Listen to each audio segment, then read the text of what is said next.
my favorite topic. Now, anyway, renal denervation, where are we in 2017? I'd like to know. We know from the past and the present and future status of renal denervation after the negative simplicity trial, this had a serious impact on the growth of renal denervation. And during this activity, there are approximately 40 companies that were already involved in renal denervation, 40 companies, based on an early trial prior to simplicity, when they bought Ardian. So, let me see if I can see one here. So, after the simplicity failure, there were now half the number of companies involved in renal denervation. And if anything, that has continued to decrease. Both the energy sources, RF, high-intensity ultrasound, beta radiation, implants, mechanical and electrical, CVX, RX, ROX Medical, all of those implants, and then the drugs, and I'm involved with the drug company.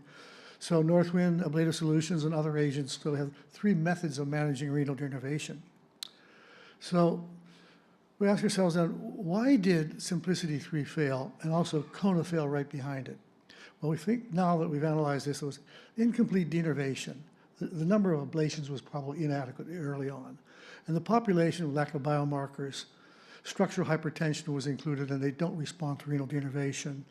And the absence of functional feedback during the procedure. In other words, we don't have a sensor to tell us how accurate we are on the nerve bundle, on the neuron.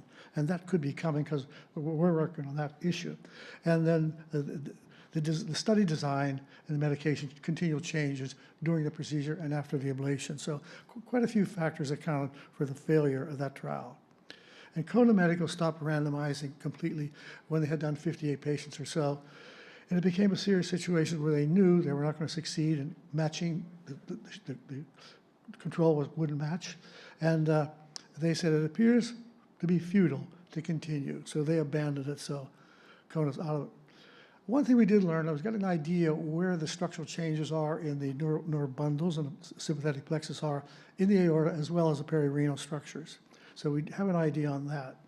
And we also have an idea on the depth from the intima to the adventitia, where most of the concentration of the neurons are. And you can see in this diagram, most of them are around the adventitia, but they're not all there. Some are as far as the media, and certainly they're out in the branches. So we still have a way to go before we can define neuromodulation and where the nerve bundles are. So Spiral is a new design that Medtronic has come up with, and there may be some improvement in the design because it has curvature, so it can take the flexible bends. It's 4 French profile, working in a 6 French guide, which is very desirable, and using a simultaneous energy delivery, 60 seconds, and a vessel diameter range of 3 to 8 mm for the throw of the needle, and multi-sensor feedback to control energy delivery. So they're making progress in the small trials they're doing now, but enrollment with both Vessix and with Spiral has been painfully slow. So when we look at the other options for renal denervation, chemo is one that appeals to us. And we have at this time, we have a neurospecific drug that has an attachment, the sensor has an attachment on the neuron. So you can see in this diagram, the sensor and the drug, NW213, is an attachment to the neuron. And once it has an attachment to the neuron, it creates apoptosis or destruction of the neuron, which then secondarily controls the axon, both afferent and efferent. So we think that maybe chemoablation at least has a possibility for denervation.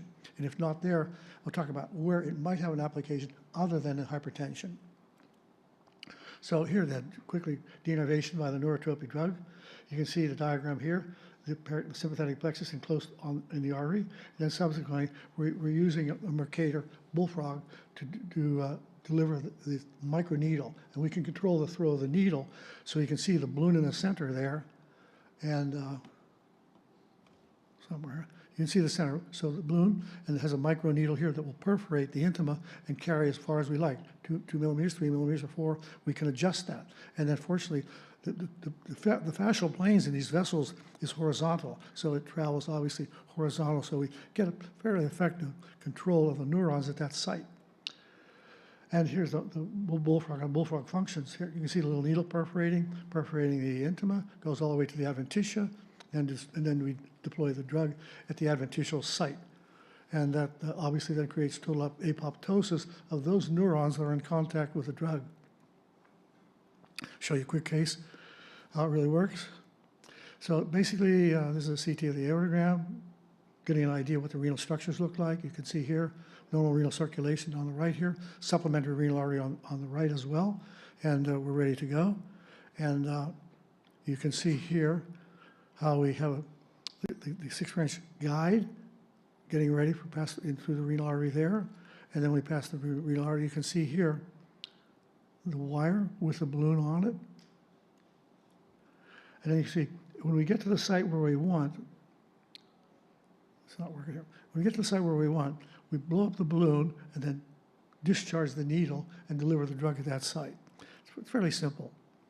So we think it has possibilities. We'll see.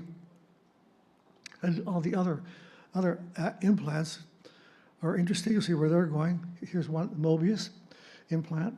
It doesn't really stretch. Doesn't stretch it. No pressure, but extends the stretching somewhat, and reacts on the pulsatile stretch. So that has possibilities. Sustained blood pressure reduction can be seen with a carotid sinus electrical stimulation. So we think that's a fairly aggressive way to manage hypertension, but if it's effective and controls hypertension, more power. But in addition, it'll have other applications besides renal denervation. Ablative solutions is somewhat similar to what we have. It's using ethanol in a similar delivery system with a catheter inside the renal artery and delivering with a drug. Now, other nerve targets we think disease states that merit our interest, knowing that the carotid body and the internal carotid artery are major baroreceptors. So controlling those baroreceptors will control hypertension. But I think people are more seriously looking at other applications besides the carotid body. We think congestive failure is an option. It's class 1 and 2 heart failure. I think the cranial nerves, atrial fibrillation, pulmonary nerves, other indications, chronic obstructive lung disease. I think there are other applications, parasympathetic control, that might have application to some of these chemoablation methods, including the implants. And just summarizing up the neuromodulation sites, I think obviously hypertension would be desirable if we could really get it to work. And insulin resistance, 76 million hypertensive patients, kidney failure, 26 million, heart failure, 6 million, and sleep apnea. So all of those sites, sympathetic nervous system sites, might be amenable to neuromodulation control, certainly with chemoablation and obviously with some of the other baroreceptors participating at the carotid body and the baroreceptors at that level. So it's encouraging. I don't know where we're going to go with renal denervation for hypertension, but I think the opportunity for AFib, heart failure, and those applications might be very promising down the road. Thank you.